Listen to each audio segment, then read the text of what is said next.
'Cause it's my lazy day, just wanna lazy away. Ain't gonna do a thing for the rest of the day.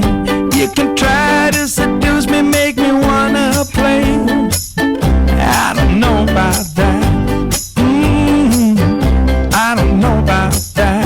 Coucou, j'espère que tu vas bien. Moi ça va, même si aujourd'hui on va parler d'un sujet un peu dérangeant. D'ailleurs, si t'es déjà tombé sur mes vidéos, que t'es déjà abonné, tu te dis peut-être mais qu'est-ce que tu fais? Parce que c'est vrai, c'est pas mon contenu habituel. J'ai décidé en fait d'incorporer à ma chaîne un nouveau type de vidéo dans lequel je vais parler de ce qui se passe sur internet, de scandales, de situations un peu spéciales et plus globalement de ce que je veux. C'est un peu, si tu connais les chaînes, les commentary channels, où il y en a pas mal aux États-Unis et en anglais en tout cas, et ben c'est un peu le même type de choses où du coup je commente et je réagis à des choses qui se passent. Ces temps-ci, il y a énormément de choses qui se passent, notamment dans le YouTube game américain. Et moi, je pensais que tout le monde était au courant, que tout le monde en parlait, et en fait, quand j'ai été un peu regarder ce qui se faisait sur le YouTube francophone, je me suis rendu compte qu'en fait, pas du tout. Il n'y a aucune vidéo qui se font sur ce genre de sujet, en tout cas en français. Et j'ai décidé de remédier à ça parce que pour moi, c'est pas parce que ça se passe pas chez nous qu'on doit pas être informé. Et c'est dommage que simplement, si tu parles pas anglais, tu puisses pas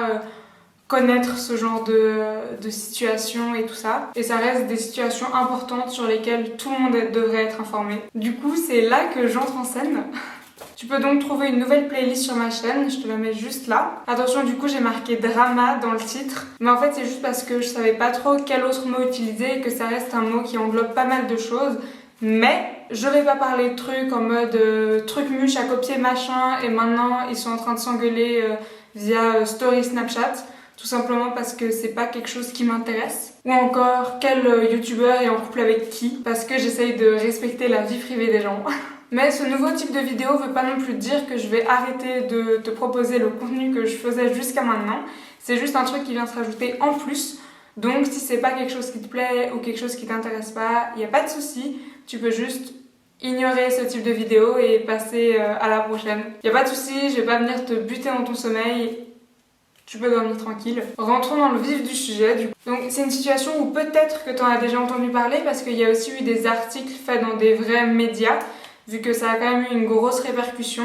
Mais c'est possible aussi que t'en aies pas entendu parler parce qu'en tout cas, si tu fais une recherche sur YouTube, il y a très peu de vidéos sur ce sujet en français. Du coup, voilà la mienne. Si tu veux connaître la situation, continue de regarder la vidéo. Donc le 18 août 2020, Netflix poste sur sa chaîne YouTube officielle le trailer du film Cuties / Mignonne. Et à partir de là, ça a clairement tourné au boudin pour Netflix, à tel point que les gens ils se sont désabonnés en masse. La plateforme a vraiment connu une chute drastique des abonnements.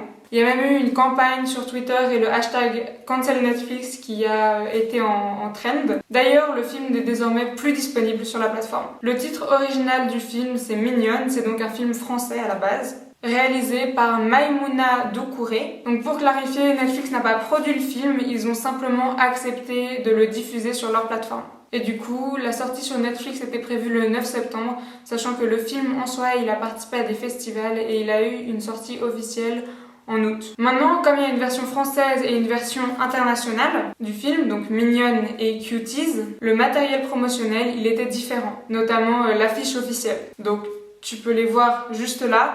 Et j'espère en tout cas que tu vois déjà un souci entre ces deux affiches. Donc la polémique, elle est partie du visuel utilisé par Netflix pour promouvoir ce film, où du coup, on voit vraiment les actrices taper la pose dans des vêtements pauvres en tissu. Il faut savoir qu'à la base, quand le film il est sorti en France, les gens ne se sont pas du tout insurgés, il n'y avait pas de polémique. En vrai, le film il a même eu 2 récompenses à sa sortie. Sachant qu'il est important de noter que, comme tu l'as vu juste avant, l'affiche du film français, l'affiche de base originelle, elle est pas choquante, elle est normale et c'est plutôt cool. Donc il a reçu à la fois le prix de la meilleure réalisation au Sundance Festival et une mention spéciale à la Berlinale. Là où ça devient compliqué, c'est que la réalisatrice du film, elle avait envie en fait de faire passer un message dans ce film et son but c'était donc de dénoncer l'hypersexualisation des préados. Donc des mineurs, des enfants C'est un but noble, sur le papier c'est une très bonne idée, sauf que déjà, première chose, Netflix a complètement renié ce souhait et le but du film en faisant la promotion du film, étant donné qu'ils ont choisi littéralement une image qui sexualise ces jeunes acteurs sans aucun contexte et en mettant ça avec la description suivante. Donc en anglais, Amy, 11, becomes fascinated with a twerking dance crew. Hoping to join them, she starts to explore her femininity, defying her family's traditions. Donc traduit, ça donne Amy, 11 ans, devient fascinée par un groupe de danse de twerk. En espérant les rejoindre, elle commence à explorer sa féminité, défiant ainsi les traditions de sa famille. Ouais. C'est donc pas une très très bonne description, hein. Enfin les deux, l'affiche plus la description sexualisent donc les protagonistes. Donc forcément, les gens ont commencé à s'énerver. En se rendant compte de leur erreur, Netflix, ils se sont excusés et ils ont dit qu'il s'agissait pas d'un poster ni d'une description qui représentait bien le film et les a donc remplacés par autre chose. Donc la nouvelle description c'est 11-year-old Amy starts to rebel against a conservative family's tradition when she becomes fascinated with a free-spirited dance crew. Amy, 11 ans, commence à se rebeller contre les traditions conservatrices de sa famille lorsqu'elle devient fascinée par un groupe de danse libre d'esprit. Ok, super, on a enlevé tout l'aspect twerk, on a enlevé l'aspect sexuel, mais est-ce que c'est vraiment mieux? Est-ce que ça définit bien ce que le film il aurait voulu faire? Je suis pas persuadée. Pour moi, c'est pas forcément mieux puisqu'il y a absolument aucune mention du vrai thème du film. Et du coup, ça le fait passer pour un des nombreux films innocents que la plateforme Netflix peut avoir dans son catalogue, qui aurait du coup comme thème juste le passage à l'âge adulte. Bon, du coup, ça, c'est le problème avec Netflix. Donc, ok, la team marketing, elle a quand même bien foiré sur ce coup-là. Mais le film, alors, du coup, il va, non? On pourrait penser, mais non, ça s'arrête pas là. Donc comme j'ai dit, même si l'intention de la réalisatrice était noble, à savoir dénoncer l'hypersexualisation des préados de notre société, c'est exactement ce que le film fait. C'est 96 minutes de quasi-pédopornographie. J'en reviens personnellement pas que toute l'équipe qui est donc formée pour créer et réaliser des films, sur tout le temps où le film a été produit et réalisé, personne ne s'est posé de questions sur ce qu'ils étaient en train de faire. Même au niveau du casting, souvent on engage des acteurs adultes, des acteurs plus âgés pour jouer des rôles d'adolescents ou de mineurs. Là c'est pas le cas. Là l'actrice principale, Fatia Youssef, elle a actuellement 14 ans. Donc la majorité sexuelle en France elle est à 15 ans. Dans le film, qui est très graphique, l'actrice elle réalise des scènes et prend des poses très suggestives à la limite de la pédopornographie. Il y a plusieurs scènes où on zoome sur son corps, où elle twerk pendant 2 bonnes minutes, ou encore la scène où elle est juste complètement en sous-vêtements dans le champ de la caméra. J'ai pas envie de voir ça.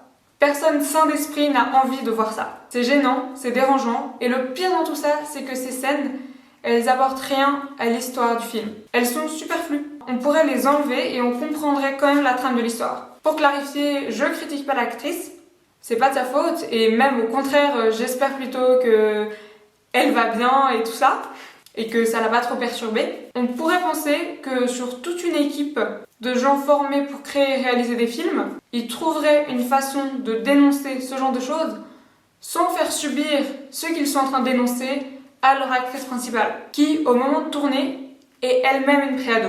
Donc, concernant toute cette polémique qui a pris d'une très grosse ampleur, puisque le gouvernement turc a interdit sa diffusion et que des politiciens américains se sont mêlés, la réalisatrice, ce qu'elle a à dire, c'est qu'elle invoque une attaque contre la liberté de création par des personnes qui n'ont même pas vu le film. Parce que du coup, toutes ces critiques, elles ont commencé avant même la sortie réelle du film, étant donné que c'est parti du poster. Alors, si on pensait que le film était mauvais en voyant l'affiche, c'est 1000 fois pire après l'avoir regardé. Et ça me paraît évident que c'est pas une question de liberté. Tout le monde est libre de créer ce qu'il veut dans ce monde, tant que c'est pas immoral, voire même potentiellement illégal si on considère ça comme de la pédopornographie déguisée. Merci d'avoir regardé cette vidéo, j'espère que ce nouveau type de contenu te plaît et t'intéresse. Moi j'ai beaucoup apprécié faire cette vidéo et je trouve important de partager ce genre de choses.